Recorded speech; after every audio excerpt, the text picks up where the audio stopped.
CPM এর প্রত্যেকটা vote Basirhat উত্তর বিধানসভার। আমি আজকে প্রকাশ্য বলছি, আমরা এতদিন জোটের ক্রাইটেরিয়ার মধ্যে ছিলাম বলে আমরা কোনোদিন প্রকাশ্য বলিনি।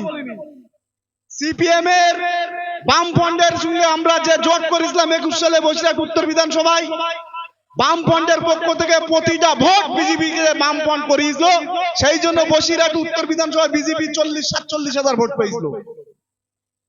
আপনারা জোটের নামে ভিতরে ভিতরে রাম ভক্ত হবেন, আর আইএসএফ সেটা কোনোদিন মেনে নেয়নি, আগামী দিনেও মেনে নেবে না।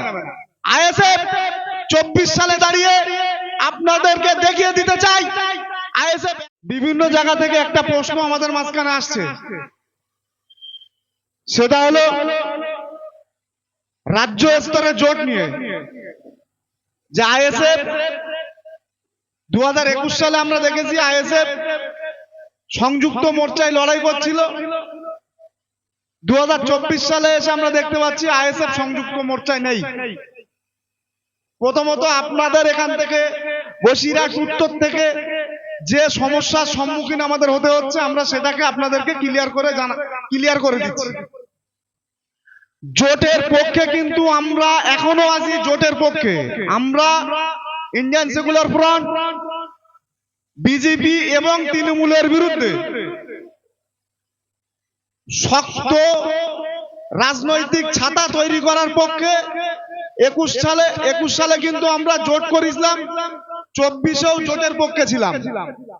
কিন্তু বামফ্রন্ট যে বর্তমান পশ্চিমবাংলায় যেনারা বিগত 34 বছর ধরে রাজত্ব করে এসছেন, বামফ্রন্টরা মনে করছে যে এখনো পর্যন্ত ওনারা মনে হয় পশ্চিমবাংলায় ক্ষমতায় আছে। আমরা আইএসএফ, আপনারা বুকে হাত দিয়ে বলুন, 2017 সাল, 18 সাল, 19 সাল, 20 সাল, 21 সালে আইএসএফ তৈরি হবার আগে আপনার মার্কেটে, আপনার বাজারে, বসিরহাট উত্তর বিধানসভায় একটাও তৃণমূলের ছাড়া কোন পার্টির ঝান্ডা বাঁধার ক্ষমতা ছিল? কোন মার্কেটে কোন ঝান্ডা ছিল? তাহলে তৃণমূলের বিরুদ্ধে, এই শাসক দলের বিরুদ্ধে, এই গুন্ডারাজের বিরুদ্ধে আব্বাস সিদ্দিকী 16 সালে আহলে সুন্নাতুল জামাত তৈরি করে সরকারের বিরুদ্ধে প্রতিবাদ শুরু করে। প্রত্যেকটা জায়গায় আমাদের প্রোগ্রাম করতে গেলে শাসক দলের বিরুদ্ধে, শাসক দলের পক্ষ থেকে আমাদের বাধা দেওয়া হয়েছে। আমরা যারা আহলে সুন্নাতুল জামাত যে সংগঠন, স্বেচ্ছাসেবী সংগঠন করতাম, আমরা কিন্তু প্রত্যেকটা জায়গায় শাসক দলের চোখে চোখ রেখে কথা বলে কিন্তু সেই প্রোগ্রামগুলো করে নিতাম। বিভিন্ন জায়গায় বসিরহাট হুজুরের বাড়ি আমরা সেই সময় সমাবেশ করেছিলাম, শাসক দলের পক্ষ থেকে আমাদের প্রথম ডেটের সমাবেশ ওখানে করতে দেয়নি। আমরা কিন্তু তখন শাসক দলের বিরুদ্ধে, ন্যায়ের পক্ষে অরাজনৈতিক ভাবে লড়াই করেছি। তখন কিন্তু সিপিএম, কংগ্রেস কেউ মাঠে ছিল না। 21 সালে আব্বাস সিদ্দিকী আইএসএফ তৈরি করলো, আমাদের সাথে সাথে বামফ্রন্টের ভাইরা, কংগ্রেসের ভাইরা রাস্তায় ফেস্টান বাঁধা শুরু করলো। এরা মনে করলো সব ভোট আমাদের। এরা সেই স্বপ্ন দেখে 24 সালে এসে আমাদেরকে বলছে আইএসএফ এর জোটে নেব, একটা শর্ত, সেটা হলো ওদের একটা সিট দেবো, সেটা কি? বনগাঁ। আপনারা এখানে উপস্থিত যারা আছেন বলেন, আপনারা মানবেন? বনগাঁ সিট আইএসএফ এর দেবে? আইএসএফ কোনোদিন জোট করবে? মানে কি, ওরা কোন রকম ভাবে আইএসএফ দ্বারা ক্ষমতায় তৈরি করেছে। এখন আইএসএফ কে মিটিয়ে দিয়ে টোটাল আইএসএফ এর ক্ষমতাটা ওরা ভোগ করবে। এ ভাই, ওটা কোনদিন হওয়া সম্ভব? কোনদিন সম্ভব? পশ্চিমবাংলায় দাঁড়িয়ে রাজনৈতিক ভাবে সব থেকে বেশি মার খেয়েছে আইএসএফ এর ছেলেপিলে, সব থেকে বেশি জেল খেটেছে আইএসএফ এর ছেলেপিলে। এখনো পর্যন্ত লোকসভা নির্বাচন ঘোষণা হবার পর থেকে শুধু সন্দেশখালী থেকে আমরা 50 জনের উপরে আমরা জামিন করিয়েছি। গতকালকে বসিরহাট কোর্ট থেকে আমরা রিলিজ করিয়েছি আমাদের হিওয়ালগঞ্জে বিধানসভায় দায়িত্বে আছে রবিউল ভাই, বিনা কারণে মিথ্যা কেসে তাকে আর্মসের কেস দিয়ে, পিস্তলের কেস দিয়ে 10 দিন জেল খাটালো। শাসক দল করছে, লড়াই করছে আইএসএফ। মাঝখানে আপনারা এসে মনে করবেন যে আইএসএফ এর ভোটগুলো সব ঘরে ঢুকিয়ে নেবো, ওটা কোনোদিন হওয়া সম্ভব না। আর একটা কথা আপনাদের বলি, 21 সালে আমরা এখানে উত্তর বিধানসভায় প্রার্থী দিয়েছিলাম। আমাদের প্রার্থী ছিল বাইজিদ আমিন ভাইজান, আপনারা সবাই জানেন। আমাদের এই মাকালগাছা পঞ্চায়েতে, আমলানি পঞ্চায়েতে এবং ভেবিয়া পঞ্চায়েতে আমাদের ক্যালকুলেশন ছিল যে আমরা এই পঞ্চায়েত থেকে মুরারিশা পঞ্চায়েত যদি লিড নাও হয়, আমরা এই 3টে পঞ্চায়েত থেকে মিনিমাম 10,000 ভোটে লিড করব। আমরা রেজাল্টে কি দেখলাম, এখানে আমরা জোটের পক্ষ থেকে মাত্র ভোট পেয়েছিলাম 2100।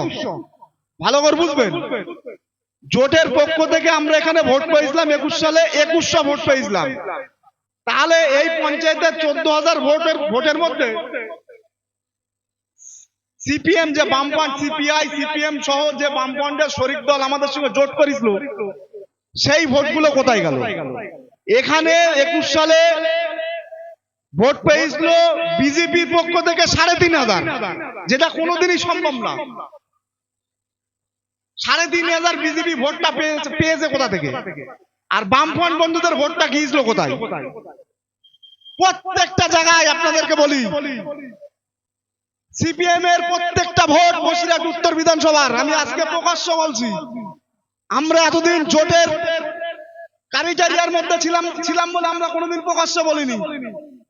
সিপিএম এর বামফ্রন্টের সঙ্গে আমরা যে জোট করেছিলাম 21 সালে বসিরহাট উত্তর বিধানসভায়, বামফ্রন্টের পক্ষ থেকে প্রতিটা ভোট বিজেপি বামফ্রন্ট করিয়েছিল, সেই জন্য বসিরহাট উত্তর বিধানসভায় বিজেপি 40-47,000 ভোট পেয়েছিল।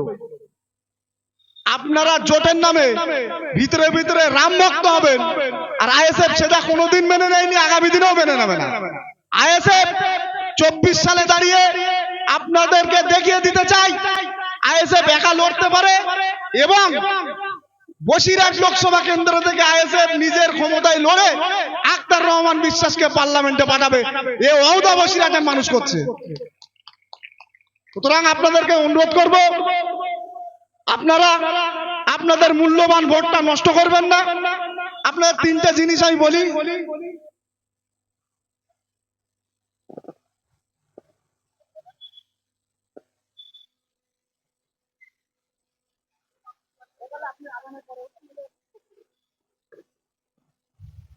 যাই হোক, ছোট ভাইজান রাস্তায় আছে, খবর এখনই এসছে, খুব তাড়াতাড়ি ঢুকবে। তার আগে আমাদের রাজ্য সম্পাদক যিনি আছেন বিশ্ববিদ্যা বক্তব্য দিতে বাকি, আমি শর্ট করব। আজানের পরপর বিশ্ববিদ্যা উঠবেন, তারপরে আমাদের প্রার্থীর মুখ দিয়েও আমাদের বক্তব্য শুনবো। তো আপনাদেরকে আমি বলি, আপনাদের ভোট কোন রকম ভাবে আইএসএফ ছাড়া অন্য কোন দলে দিয়ে আপনারা ভোটটা নষ্ট করবেন না। আপনাদেরকে আমি বলি, এখানে বামফ্রন্টের পক্ষ থেকে যিনি প্রার্থী আছেন, তিনি কিন্তু সন্দেশখালীর প্রাক্তন এমএলএ। আমার সন্দেশখালীর ভাই দায়িত্বে যিনি আছেন মফিজুল ভাই এখানে উপস্থিত আছে। সেখানে সন্দেশখালীর রিপোর্ট, বামফ্রন্ট যেভাবে বিগত দিনে, আজকে যে শাহজাহান শেখ অ্যারেস্ট হয়েছে, তিনি কিন্তু অন্য কোনো আসমান থেকে এসে পড়া প্রোডাক্ট না, সব বামফ্রন্টের প্রোডাক্ট।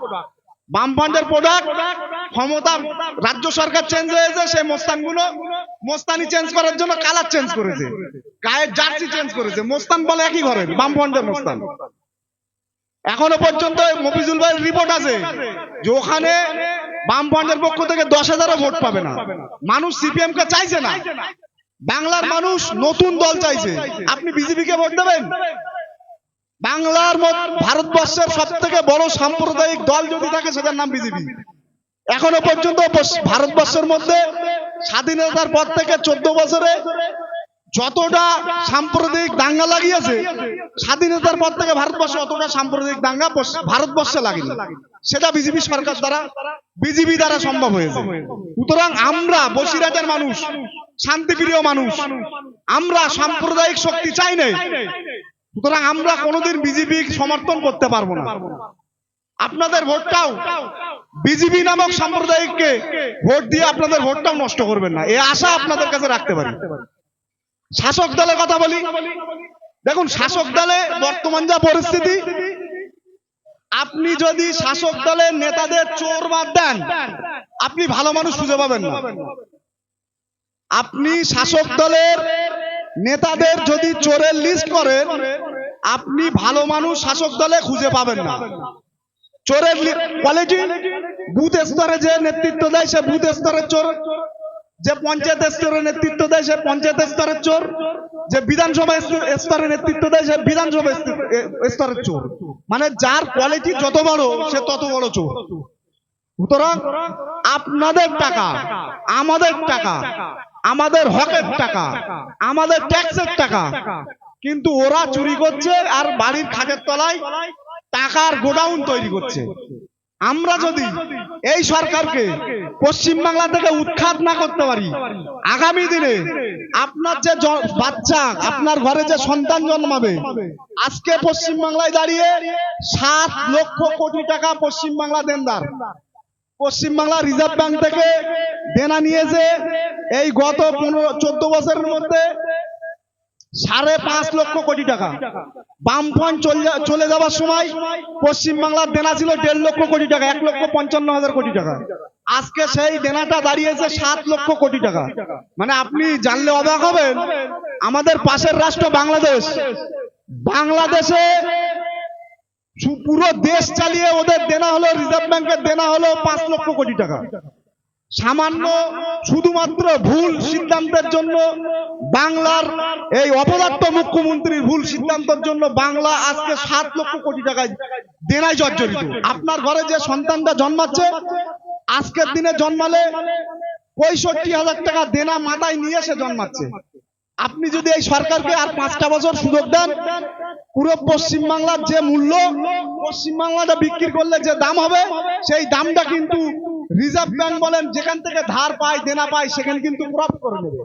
মানে পশ্চিমবাংলা কিন্তু আগামী দিনে ঠিক ইস্ট ইন্ডিয়া কোম্পানি যেভাবে পরিচালনা করেছিল, ঠিক কোম্পানি এসে পশ্চিমবাংলা পরিচালনা করবে। আপনি বাড়ি, আপনার জমিতে ধান ফলাবেন, ওই ধান আপনি বিক্রি করতে পারবেন না।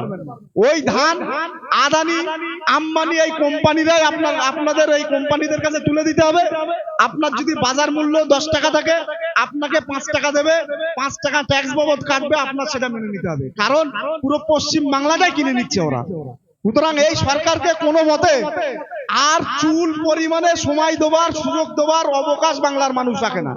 এই সরকারকে কিন্তু আমাদেরকে দায়িত্ব নিয়ে, আমাদের